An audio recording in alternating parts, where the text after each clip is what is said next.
میت کو دیکھنا کوئی سنت نہیں ہے۔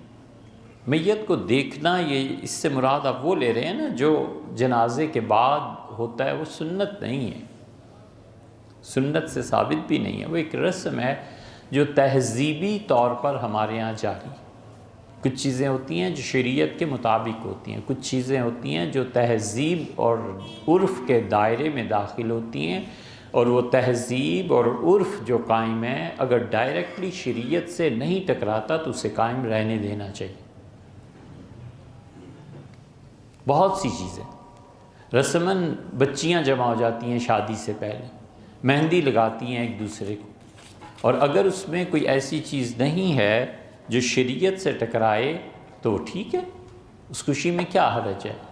اگر شریعت کے خلاف کوئی چیز نہیں کر رہی تو ایک فنکشن ہے، ٹھیک ہے، اس میں کیا حرج۔ کوئی سالگرہ مناتا ہے، اپنے بچوں کی جمع ہو جاتے ہیں گھر والے اور اس بچے کو کوئی تحفہ دیتے ہیں، کوئی غیر شرعی چیز نہیں تو وہ ٹھیک ہے۔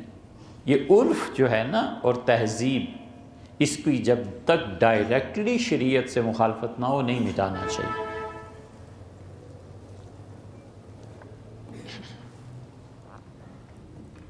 نہ ہی اس کی کوشش کرنی چاہیے۔ جب ٹکراؤ ہوتا ہے تہذیب غالب آتی ہے اور مذہب ہار جاتا ہے۔ کوئی بھی مذہب جب ٹکراؤ ہوتا ہے تہذیب کا مذہب سے تو تہذیب غالب آتی ہے، دین ہار جاتا ہے۔ اسلام کا ٹکراؤ ہندوؤں کی تہذیب سے ہوا نا، اور آج نہیں، کوئی 1500 سال پہلے، اس وقت سے جو مسلمان ہو گئے ہیں ان میں بھی ہندوؤں کی بہت سی عادتیں اب تک پائی جاتی ہیں۔ تہذیب کا اثر ہے۔ کسی قوم کی تہذیب آپ کیسے جڑ سے اکھیڑ کے پھینک سکتے ہیں؟ حضرت رسالت پناہ صلی اللہ علیہ وسلم تشریف لائے تھے، اللہ نے ان کی وجہ سے اپنی راہ دکھائی، ان کا بڑا احسان، انہوں نے خدا کی توحید سکھائی، انہوں نے اللہ کی معرفت کے اسباق دیے، لیکن کیا رسول اللہ صلی اللہ علیہ وسلم عربوں کی تہذیب سے ٹکرا گئے تھے اور تہذیب کو تبدیل کر دیا تھا؟ کچھ بھی نہیں۔ اس میں جو خرابیاں تھیں بس ان کو دور فرمایا ہے۔ ہم ایسے ہی نہیں شاہ ولی اللہ رحمۃ اللہ علیہ کو امام کہتے۔ شاہ صاحب رحمۃ اللہ علیہ نے حجت اللہ البالغہ میں اس پہ بات کی ہے۔ انبیاء علیہ السلام جو دنیا میں آتے ہیں وہ بھی اپنے علاقوں کی تہذیب کو نہیں چھیڑا کرتے جب تک کہ وہ ان کو شریعت اور وہی نہ بتائے کہ یہ چیز اکھیڑنی ہے۔ اس لیے جو لوگ دین کی اس حکمت کو نہیں جانتے وہ لوگوں کی معاشرتی زندگی خام خواہ تنگ کرتے ہیں، خام خواہ عذاب میں ڈال دیتے ہیں۔ اور صاحب نہیں ہے یہ بات، کیوں اس کے پیچھے پڑے؟ شریعت نے کچھ نہیں کہا اس کے بارے میں، لوگوں کو اجازت دی ہے، لوگوں کو اجازت دی آپ کرنے دیجیے۔ رنگوں کی پابندی شریعت نے کہاں لگائی ہے؟ ایک آدمی کوئی رنگ پہننا چاہتا ہے، آپ کو اس پہ کیا اعتراض ہے؟ اب جھوٹی روایت، فرعون یہ رنگ پسند کرتا تھا تو فلانا یہ رنگ پسند کرتا تھا تو اس لیے نا، کچھ بھی نہیں بھائی۔ حضرت رسالت مآب صلی اللہ علیہ وسلم نے کہیں نہیں فرمایا۔ زیادہ سے زیادہ یہ کہہ سکتے ہیں کہ محرم کے دنوں میں ایک طبقہ ایسا ہے جو سیاہ رنگ کے کپڑے استعمال کرتا ہے، آپ نہ کریں تاکہ ان کی تعداد میں اضافہ اور ان کے ساتھ مشابہت نہ ہو۔ بس یہ بات ہو گئی، ایک معقول بات، کچھ بھی نہیں ہو۔ کیوں ہم لوگوں کی تہذیب کو مذہب سے ٹکرا کے اور ان کی معاشرتی زندگیوں کو برباد کرنا چاہتے ہیں؟ گھر گھر میں فساد پھیل جائے۔ رسول اللہ صلی اللہ علیہ وسلم نے اگر ان عربوں کی تہذیب کو بدلنا ہوتا تو یہ نہ کر دیتے کہ مسجد نبوی میں منع فرما دیتے کہ جوتے پہن کے نہ ہو۔ کچھ بھی نہیں، لوگ جاتے تھے، جوتے پہن کے ہی جاتے تھے سارے۔ صحابہ کرام رضی اللہ عنہ جوتے پہن کے جاتے تھے۔ حضور اقدس صلی اللہ علیہ وسلم نے تم میں سے نماز میں کسی آدمی کو تھوکنا پڑ جائے بیماری یا کسی بھی وجہ سے تو آپ نے فرمایا دائیں طرف نہ تھوکنا۔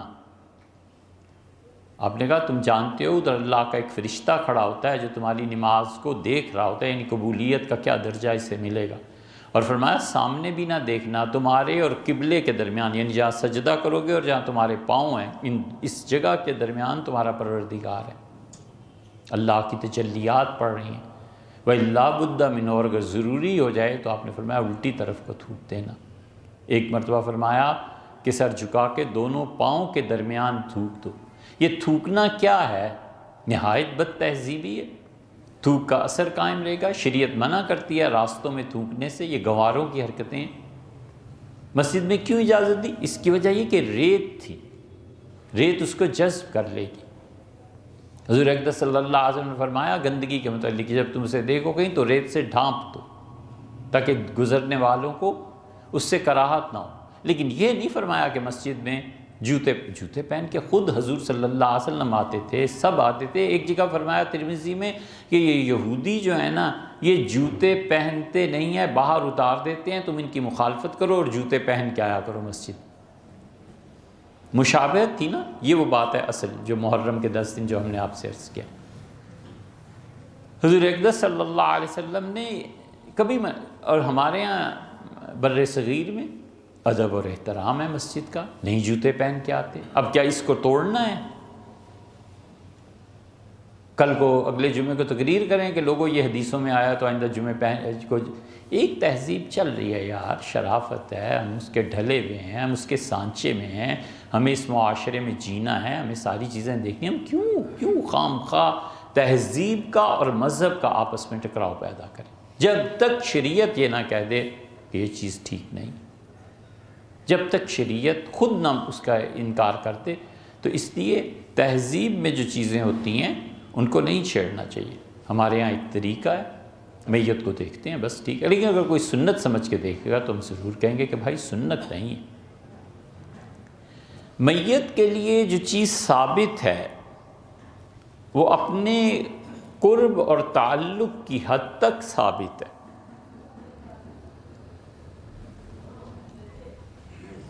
ہر آدمی کے لیے نہیں ہے۔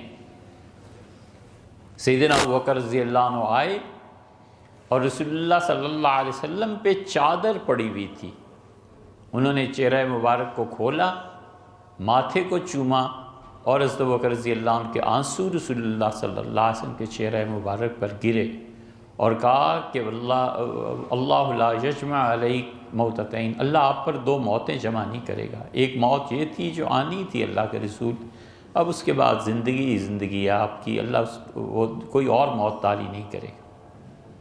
چوما رسول اللہ صلی اللہ علیہ وسلم کو، ہٹ کے۔ یہ محبت ہے، یہ تعلق ہے۔